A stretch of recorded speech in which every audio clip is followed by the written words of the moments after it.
freedom. The end of culture is perfection. The end of knowledge is love.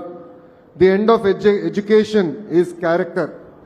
ఇది చెప్పింది భగవాన్ శ్రీ సత్యసాయి బాబా గారు. గురు పూర్ణిమ రోజులు నాడు భగవాన్ శ్రీ సత్యసాయి జిల్లాలో జరుగుతున్న ఈ మెగా పేరెంట్ టీచర్ కార్యక్రమాల్లో పాల్గొనడం నా అదృష్టంగా నేను భావిస్తున్నా. జిల్లానే కాదు, మన గ్రామానికి ఒక ప్రత్యేకత ఉంది. ఆనాడు విశ్వవిఖ్యాత నట సార్వభౌమ స్వర్గీయ శ్రీ నందమూరి తారక రామారావు గారిని బర్తరఫ్ చేస్తే ప్రజలు స్వచ్ఛందంగా స్పందించి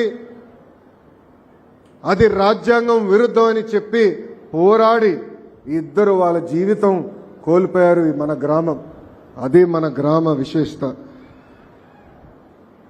నేను చదువుకునే రోజుల్లో కూడా పేరెంట్ టీచర్ మీటింగ్ జరిగేది. ఆ మీటింగ్కి నా నాన్నగారు ఏనాడు రాలేదు, మా తల్లి వచ్చేది. ఇప్పుడు కూడా నాకు ఒక అబ్బాయి ఉన్నాడు, దేవాంశ్. అతని పేరెంట్ టీచర్ మీటింగ్ కూడా నేను వెళ్ళకపోతున్నా, బ్రహ్మని వెళ్తుంది. కానీ మీ పిల్లల పేరెంట్ టీచర్ మీటింగ్కి గౌరవ ఆంధ్ర రాష్ట్ర ముఖ్యమంత్రి వరులు శ్రీ నారా చంద్రబాబు నాయుడు గారు హాజరవుతారు. గురు బ్రహ్మ గురు విష్ణు గురుదేవో మహేశ్వర గురు సాక్షాత్ పరబ్రహ్మ తస్మై శ్రీ గురువే నమః. అంటే ప్రతి విజయం వెనకాల గురువు ఉంటారు. బ్లాక్ బోర్డ్ మీద చాక్ పీస్తో అక్షరాలు రాసిన ఛాంపియన్స్ మన గురువులు. క్లాస్ రూమ్లో చదువుతో పాటు జీవిత పాఠాలు చెప్పేది మన గురువు. స్టూడెంట్ ర్యాంకులు కొడితే ఆనందపడేది మన గురువు.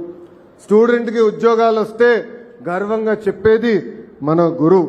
అందుకే మనం ఎంత ఎదిగినా ఎంత పైకెళ్ళినా మన గురువుని, ప్రత్యేకంగా మన పాఠశాలని మనం జీవితాంతం గుర్తుపెట్టుకోవాల్సిన అవసరం ఉంది. మాతృదేవో భవ. అమ్మ అంటే 2 అక్షరాలు కాదు, కనిపించే దేవత. తన జీవితం మన కోసం త్యాగం చేసేది మన అమ్మ. మన భవిష్యత్తు కోసం అహర్నిశలు కష్టపడేది మన అమ్మ. మనకి నడక నేర్పేది అమ్మ, మనకి బాధ్యత కూడా నేర్పేది అమ్మ. అందుకే గౌరవ ముఖ్యమంత్రి గారు తల్లికి వందనమని ఆనాడు చెప్పినప్పుడు కేవలం డబ్బులు ఇస్తాం కాదు, తల్లి పట్ల గౌరవం పెరగాలి. ఎప్పుడో తల్లికి అండగా నిలబడాలి. నేను పాదయాత్రలో ఎప్పుడు చెప్పేవాడిని, అమ్మని జాగ్రత్తగా చూసుకొని నాన్న ఏడిపించమని. అమ్మని మన గుండెల్లో పెట్టుకుని కాపాడాల్సిన బాధ్యత ఇక్కడున్న మనందరిపైన ఉంది. గౌరవ ముఖ్యమంత్రి గారు నన్ను విద్యాశాఖ మంత్రి చేసినప్పుడు నాకు ఒకటే చెప్పారు, ప్రైవేట్ పాఠశాలలకి ధీటుగా ప్రభుత్వ విద్యని తీర్చిదిద్దామని నేను చెప్పారు.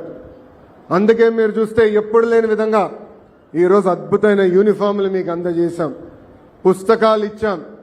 ప్రైవేట్ సంస్థకి ధీటుగా ఈరోజు మీకు బ్యాగులు కూడా ప్రభుత్వం అందజేసింది, షూలు కానీ ఇవన్నీ కూడా ప్రభుత్వం అందజేసింది. ఇక్కడున్న తల్లిదండ్రులు ఒక్కసారి ఆలోచించమని కోరుతున్నా. గతంలో యూనిఫామ్లు ఇచ్చారు, నాణ్యత ఉండేది కాదు.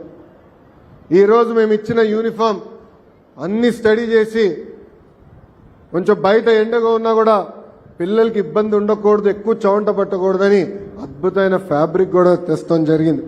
ఇంతేకాకుండా ప్రభుత్వ పాఠశాల అద్భుతమైన ఉపాధ్యాయులు ఉన్నారు.